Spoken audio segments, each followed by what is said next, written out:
Halo, nama saya Ica Rosania, bisa dipanggil Ica. Jadi saya mau menceritakan sebuah kejadian yang pernah saya alami di saat saya masih kuliah.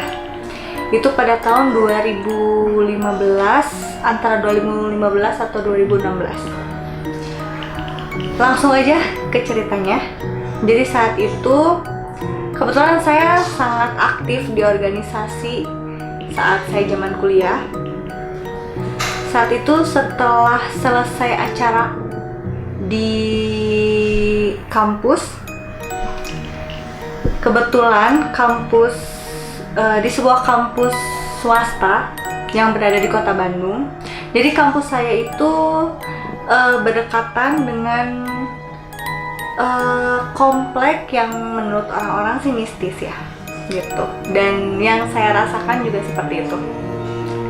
Teman saya ngekos di komplek tersebut. Karena waktu itu hanya saya yang bawa motor, akhirnya saya antar teman saya itu. Sebenarnya jaraknya nggak cukup jauh sih, dekat, jalan kaki juga bisa.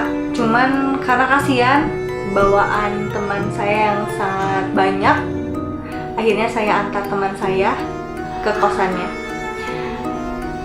Saat memasuki komplek tersebut, disambut dengan pohon yang sangat besar. Saya lupa itu pohon apa. Dan pohon tersebut berada di tengah-tengah komplek dan di taman. Ada ayunan, ada jungkat-jungkit, ada perosotan juga kalau nggak salah ya.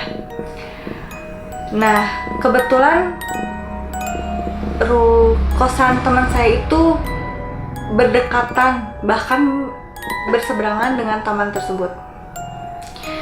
Saya antar teman saya sampai ke depan kosannya, dan saya sudah dari ujung mata saya udah ngeliat sosok wanita memakai baju putih berambut panjang. Lalu ada anak kecil juga sedang bermain-main di taman tersebut.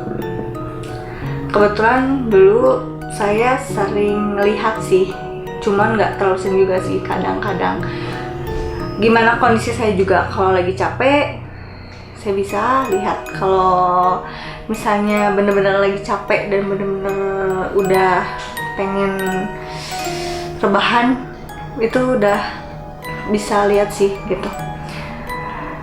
Lanjut ke cerita. Setelah antar teman saya langsung menjemput teman saya.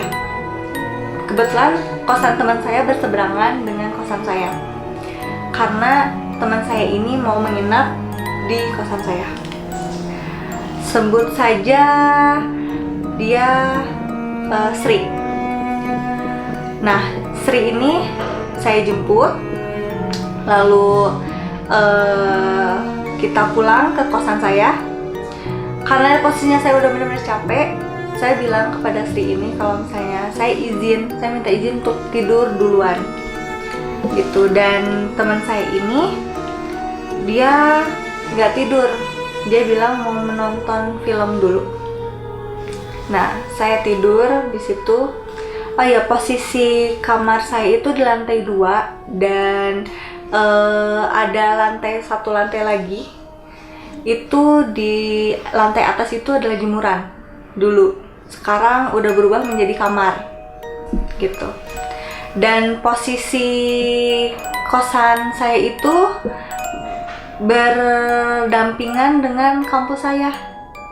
Dan yang saya udah jelaskan sebelumnya, kalau kampus saya itu di belakang kampus saya itu adalah komplek yang saya sebut tersebut. Saya izin tidur, nggak lama saya kebangun. Ternyata saat kebangun, saya ngelihat saya sendiri sedang tertidur. Dan di situ ada teman saya yang masih asik menonton film. Lalu saya keluar kamar. Nggak tahu kenapa saya pengen banget ke lantai atas, yaitu jemuran yang emang membelakangi komplek tersebut. Ternyata di situ saya udah ada yang nunggu. Seorang ibu-ibu yang tadi saya ceritakan dan anak kecil tersebut. Anak kecilnya nggak banyak ngomong, hanya ibu-ibunya aja yang banyak yang ngomong ke saya. Beliau bilang, ikut saya yuk, ikut saya. Lalu saya bilang tidak mau. Akhirnya saya minta tolong teman saya untuk membangunkan saya. Saya tolong, benar-benar minta tolong saat itu sekuat tenaga saya untuk meminta tolong. Siapa tahu sampai. Ternyata saya dibangunkan oleh teman saya karena teman saya juga bilang kalau misalnya saya tidurnya nggak nyenyak. Kalau kadang gerak-gerak, gelisah seperti itu, dan akhirnya saya ngigo minta teman saya untuk bangunin gitu. Saya bangun, teman saya bilang coba baca doa dulu sebelum tidur. Siapa tahu mungkin karena posisi saya sudah capek, sudah lelah, dan lagi kurang enak badan juga gitu. Emang salah saya juga, sebelum tidur saya tidak membaca doa dulu. Akhirnya saya baca doa. Saya tidur. Setelah tertidur lagi, saya bangun melihat badan saya sedang tertidur pulas dan teman saya masih asik dengan menonton filmnya. Habis itu saya keluar lagi, keluar kamar. Ternyata di tangga beliau sudah menunggu. Saya diajak ke atas, lalu dia bilang, saya hanya ingin meminta tolong saya, tolong. Saat itu saya bilang, maaf, saya dan dia sudah berbeda alam dan saya tidak bisa untuk menolongnya. Saya juga bingung harus gimana menolongnya. Lalu saya minta tolong lagi kepada teman saya untuk membangunkan saya. Tolong bangunin saya, tolong. Sri, tolong bangunin saya, tolong. Akhirnya sampai Sri membangunkan saya dan saya bangun. Disuguhinya air putih oleh teman saya. Setelah itu, karena posisi saya udah bener-bener ngantuk dan capek banget, saya minta tolong lagi ke Sri. Sri, saya capek, saya pengen tidur, tapi saya takut keulang lagi karena saat itu udah 2 kali ya saya mengalami itu. Yang pertama saya kira itu hanya mimpi, dan yang kedua kok mimpinya berkali-kali gitu. Dan gak akan mungkin sih mimpi seaneh itu ya. Lalu saya minta tolong, Sri, kalau ada apa-apa tolong panggil ibu kos ya. Kebetulan ibu kos saya di bawah. Iya, nanti saya minta tolong ke ibu kos kalau emang saya ada apa-apa. Akhirnya saya tidur lagi karena emang udah bener-bener capek banget. Badan juga udah kerasa gak enak. Itu posisinya udah hampir subuh, jam 2, jam 3 subuh kalau gak salah. Tapi emang masih rame karena kebetulan kosannya campur, jadi anak laki-laki juga masih pada gadang. Lalu saya tertidur lagi, tidur, nggak lupa baca doa dulu, nggak lupa wudhu dulu biar nggak mimpi aneh-aneh lagi.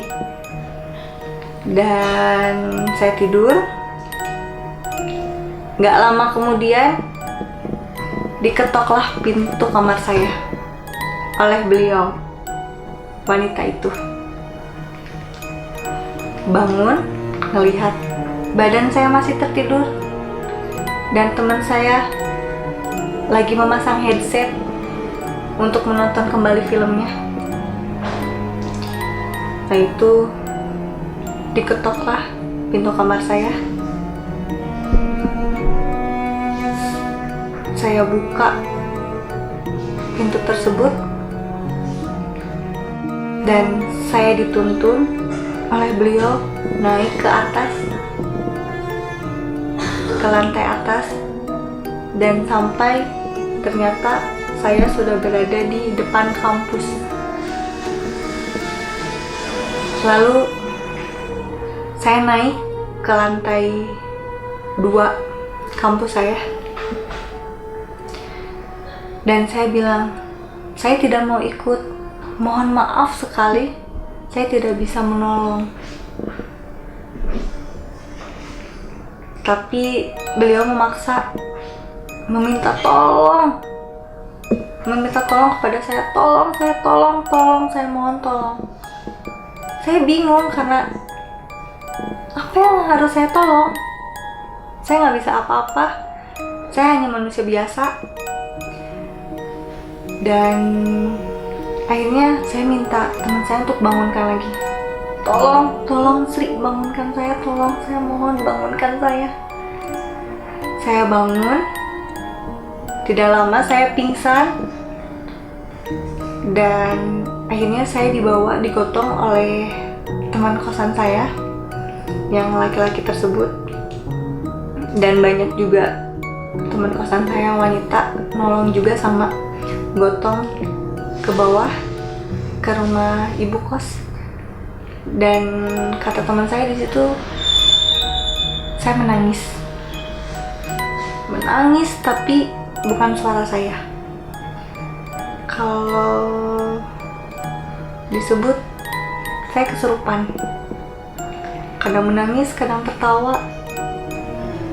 Dan akhirnya saya dikasih air minum. Air itu disemburkan, diusapkan ke muka saya. Lalu setelah sadar, akhirnya air tersebut diminumkan kepada saya. Dan alhamdulillahnya saya terbangun, dan dari situ saya nggak bisa tidur lagi.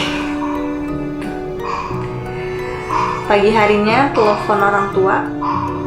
Awalnya orang tua nggak percaya, dan akhirnya saya minta tolong bantu saya, setidaknya ada kenalan atau siapa yang mungkin bisa bantu saya gitu.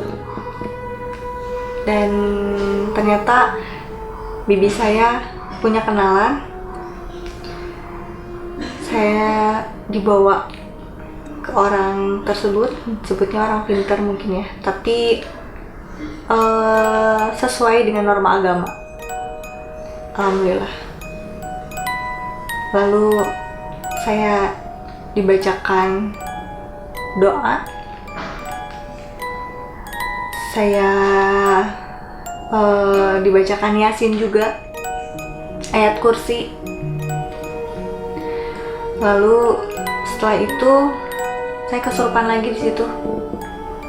Dan alhamdulillah, kata bapak tersebut yang mengikuti saya sudah dipulangkan kembali ke tempatnya gitu.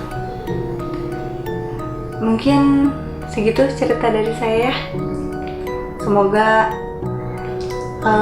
bermanfaat, menghibur. Terima kasih.